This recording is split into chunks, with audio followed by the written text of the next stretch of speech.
Cartoon satellite. এই তুই আমার জায়গায় বসেছিস কেন? আমি জায়গা পেয়েছি, বসেছি। ওঠ, ওইটা আমার জায়গা।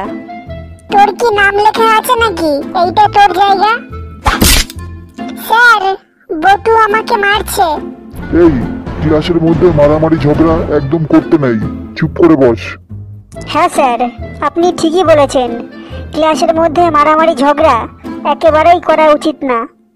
সাবাস, মনে হচ্ছে তুই খুব ভালো বুঝিস। তাহলে বলতো কেন করা উচিত না? স্যার, কারণ আমরা কেউই জানি না পরীক্ষার সময় কাকে কার পাশে বসতে হবে। চুপ কর গাধা কোথাকার।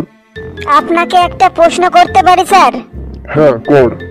একটা গাধাকে কি করে স্কুল ব্যাগের মধ্যে রাখবেন? আরে মূর্খ, গাধাকে কখনো স্কুল ব্যাগের মধ্যে রাখা সম্ভব না।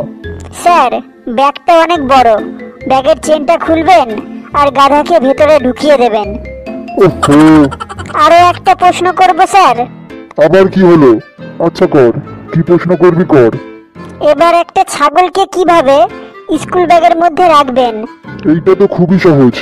ব্যাগের চেনটা প্রথমে খুলবো, তারপরে ছাগলকে ভেতরে ঢুকিয়ে দেবো। আরে স্যার, এটাও হয়নি।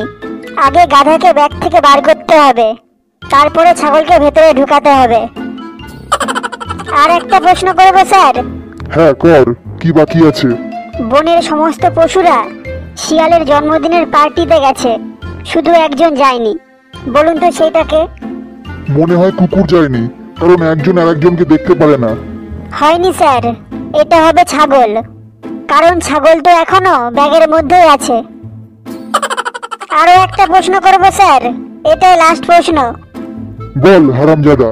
বনের মধ্যে একটা নদী আছে যেখানে অনেক কুমির থাকে এবং নদীর ওপরে কোনো ব্রিজ নেই।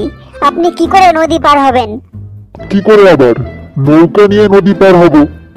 এটাও হয়নি স্যার। আপনি বনের মধ্যে নৌকা কোথায় পাবেন?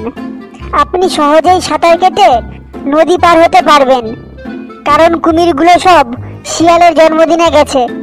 হতচ্ছাড়া, আজকে আমি তোর জন্মদিন ভুলিয়ে দেবো। এদিকে আই। আর একটা প্রশ্ন করবো স্যার। হ্যাঁ